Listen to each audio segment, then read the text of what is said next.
국민들보다 더 통일을 갈망하고 열망하거든요. 그 단순합니다. 왜? 너무 못 사니까.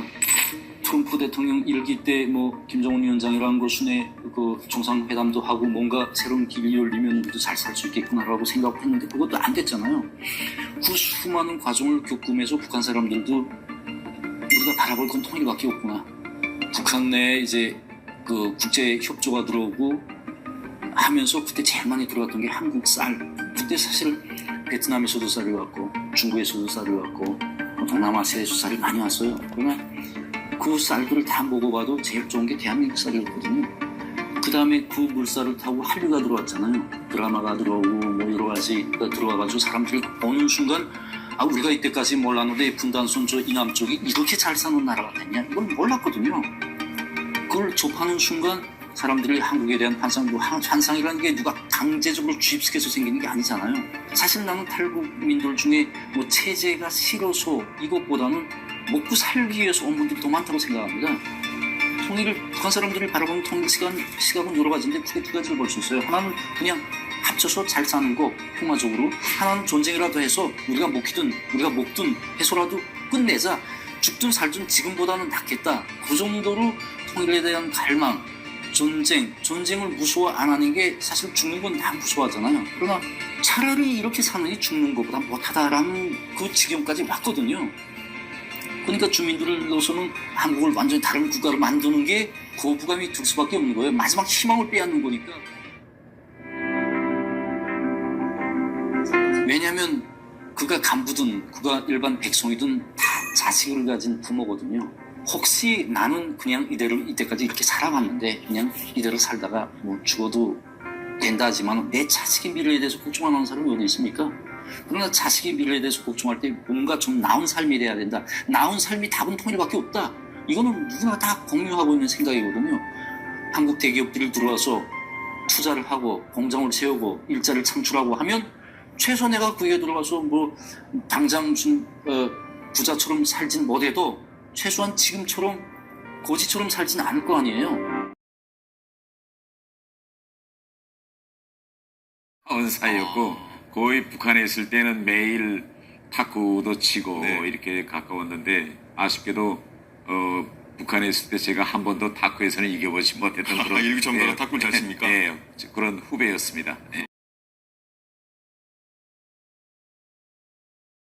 이때까지 이렇게 살아왔는데 그냥 이대로 살다가 뭐 죽어도 된다 하지만 내 자식의 미래에 대해서 걱정 안 하는 사람이 어디 있습니까? 죽는 것보다 못하다라는 그 지경까지 왔거든요. 그러니까 주민들로서는 한국을 완전히 다른 국가로 만드는 게 거부감이 들 수밖에 없는 거예요. 마지막 희망을 빼앗는 거니까.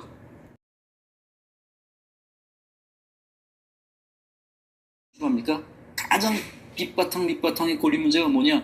노동에 대한 보수가 안 되는 거예요. 제가 부국장에 있다고 그랬잖아요. 한 달 제 로임이 3,000원이었거든요. 5.3달러. 네. 그걸 가지고 어떻게 삽니까? 그러나 자본주의 시스템 같은 경우는 내가 일한 만큼 보수를 받고 거기에 기초해서 내가 생활을 할 수 있잖아요. 그런 삶을 원하는 겁니다. 지금 북한 사회 보면 사람들이 다 건달군, 건달풍, 당적으로 그런 얘기를 많이 하거든요. 건달풍이 어째고. 그 건달풍이 밑뿌리를 파헤쳐 봐라.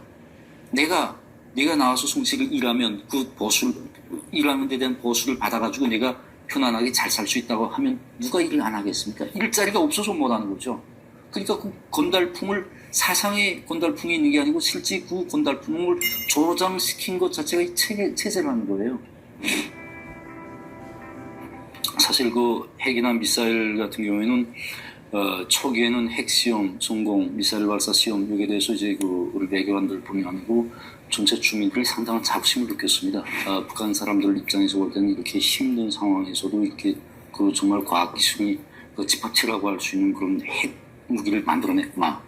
미사일 만들어냈구나. 정말 우리한테 힘이 있구나.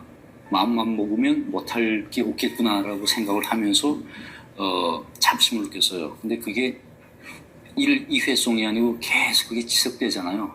지속되면서 많은 거부감을 느끼죠. 왜냐면 사람들 지금 당장 한데 필요한 거는 먹고 사는 문제가 정말 필요한데 정말 핵미사일에 정말 엄청난 자금이 투하된다고 이렇게 사람들이 그걸 아는 순간부터는 여기 거부감을 느끼기 시작한 거예요.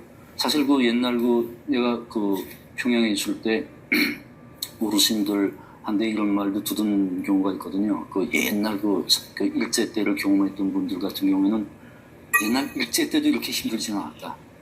일제 때보다 못하다. 그렇게 이렇게 힘들고 이렇게 못 사는 제도를 우리가 지켜서 뭐라냐? 차라리 확 망해버리면 뭐 러시아에 먹히든 중국에 먹히든 한국에 먹히든 미국에 먹히든 지금보다 더 못하지 않을 거다. 이런 생각이 많이 들고요. 그 사람들은 이렇게 못 사는데 우리가 이렇게 못 사는데 이 나라를 지켜서 뭐라느냐?